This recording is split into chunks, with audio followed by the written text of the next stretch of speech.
ছাত্র শিবির থেকে সাবেক হওয়া যায়, ইসলামী আন্দোলন থেকে সাবেক হওয়া যায় না। আলহামদুলিল্লাহি রাব্বিল আলামিন, সালাতু ওয়াসসালামু আলা সাইয়্যিদিল মুরসালিন ওয়া আলা আলিহি ওয়া আসহাবিহি আজমাইন।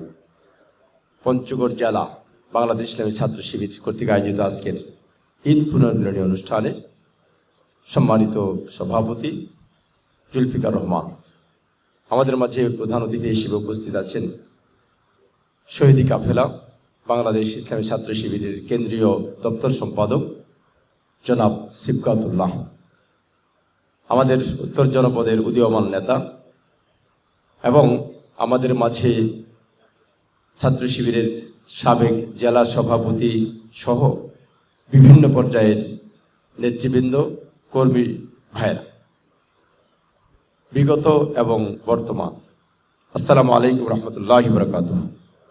সাথে সাথে সবাইকে জানাই ঈদ উল ফিতরের ঈদ মুবারক। আজকের অত্যন্ত ভালো লাগার বিষয় যে আল্লাহ সুবহানাহু ওয়া তাআলা আমাদেরকে একটি পরিবেশ সৃষ্টি করে দিয়েছেন পঞ্চগড়ে সরকারি অডিটোরিয়ামে একটি প্রোগ্রাম করার মতো। যাদের জীবনের বিনিময়ে আজকে আমরা এই পরিবেশ পেলাম, জুলাই বিপ্লবের সিপাহসালার যারা, যাদের জীবনের বিনিময়ে আজকে এই পরিবেশ পেলাম, আমরা তাদেরকে কোনোদিন ভুলব না। আমরা তাদের জন্য দোয়া করি, আল্লাহ সুবহানাহু ওয়া তাআলা তাদের জীবনের অতীতের গুনাহ খাতাগুলোকে মাফ করে দিয়ে তাদেরকে শাহাদাতের সর্বোচ্চ মর্যাদা দান করুন, আমরা দোয়া করি, আল্লাহুম্মা আমিন। সম্মানিত ভাইরা, আজকে আমাদেরকে একটি বিষয় খেয়াল রাখতে হবে। যারা সাবেক, আমি প্রথমেই সেই দাবিটা উপস্থাপন করতে চাই। মহান আল্লাহ রাব্বুল আলামিনের নির্দেশনা, আউযু বিল্লাহি মিনাশ শাইতানির রাজিম, বিসমিল্লাহির রহমানির রহিম, লিমা তাকুলুনা মা লা তাফআলুন, কাবুরা মাকতান ইনদাল্লাহি আন তাকুলু মা লা তাফআলুন। কেন তোমরা সে কথা বলো যে কথা তোমরা নিজেরা পালন করো না? এটা আল্লাহ সুবহানাহু ওয়া তাআলার কাছে বড়ই রাগের বিষয়, গুসার বিষয়। আমি প্রথমে আহ্বান জানাতে চাই সাবেক ছাত্র নেতা ভাইদের মাঝখান থেকে আজও যারা বৃহত্তর আন্দোলন বাংলাদেশ জামাত ইসলামীর শপথের কর্মী হতে পারেন নাই, আমি তাদেরকে সর্বপ্রথম উদাত্ত আহ্বান জানাই, আসুন, ছাত্র শিবির থেকে সাবেক হওয়া যায়, ইসলামী আন্দোলন থেকে সাবেক হওয়া যায় না।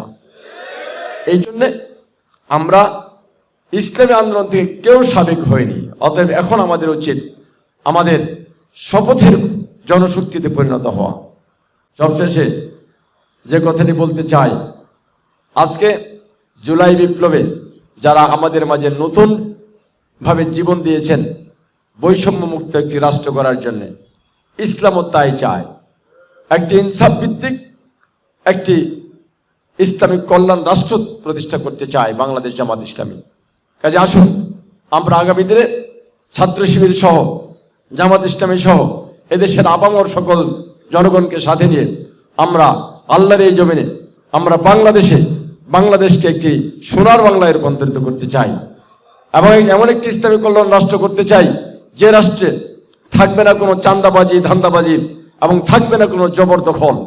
আসুন, আমরা আগামী দিনে বাংলাদেশটিকে একটি সোনার বাংলা করার জন্য জামাত শিবির জনতা গড়ে তোলা একতা একটি স্লোগান আছে।